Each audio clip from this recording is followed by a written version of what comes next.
Hi అండి. Friday mini vlog ఇది. మార్నింగే లేచి గడపలన్నీ కడుగేసుకొని, ఇలాగా పసుపు, కుంకుమతో అయితే నేను ఇట్లా బొట్లు పెట్టుకుంటాననమాట.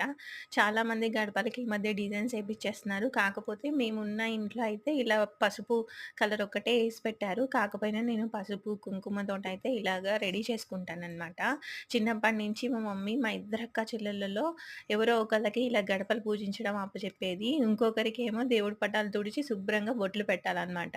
సో, ఇలా అలవాటు చేపిచ్చేసింది. సో, అందుకని ఇప్పుడైతే పెద్ద ప్రాబ్లమ్ ఏం కాలేదు. ముగ్గులు కూడా నేర్పించింది. కానీ నేను చిన్న ముగ్గులే యేసుకుంటాను. ఇదంతా అయిపోయిన తర్వాత పూజా సామాగ్రి అన్నీ కడిగేసుకొని, కుంకుమ బొట్లు పెట్టేసుకొని పూజ అయితే కంప్లీట్ చేసుకున్నాను. ఈరోజు సెకండ్ డే కాబట్టి పులిహోర అయితే నైవేద్యంగా పెట్టాననమాట. మీరెలా చేసుకున్నారు పూజ నా కామెంట్ సెక్షన్‌లో చెప్పండి. నవరాత్రి సెకండ్ డే కాబట్టి గుడికి వెళ్ళాలా లేదా అని ఆలోచిస్తున్నానండి. ఎందుకంటే చిన్న పాపతో అస్సలు కుదరలేదు. Thanks for watching.